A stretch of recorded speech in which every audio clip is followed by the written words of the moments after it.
Can you tell us a little bit about the Hawkins case, because I don't think it was listed as a question I was going to ask you. Oh, that was one hell of a case.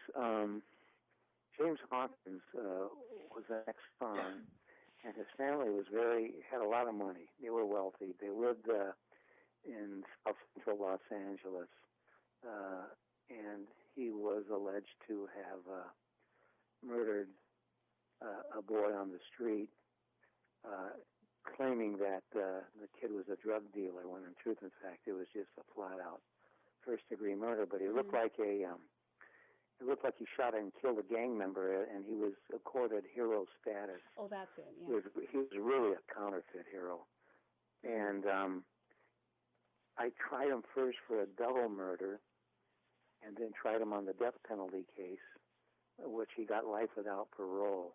My second chair on that case, I needed help because the case was so convoluted. My second chair was Marcia Clark, who was the prosecutor of O.J. Simpson. She was my second chair and assistant for 5 years, and we worked as a good team. She was very good in that case, very, very instrumental in helping get the conviction.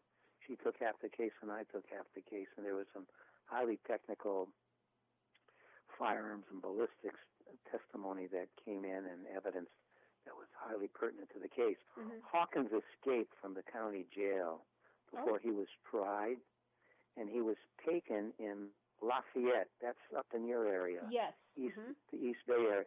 He was taken in Martinez, outside of Martinez, California, on the border with Lafayette, in a violent gunfight with the California Highway Patrol and the Sheriff's Department up there. And they captured him, and the beautiful thing was he had the murder weapon, which we had never found before we were going to go to trial on him, before he escaped. He had hidden it, so that helped convict him. Yes. Yeah, so that was quite an exciting case, and it was tried in the high-security courtroom. We were like in a fishbowl behind bulletproof glass. Oh, because wow. He was a serious gang member and a really violent, scary guy. So he got life without parole after that trial went about 7 months.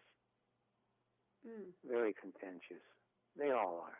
Yeah, when murder's involved.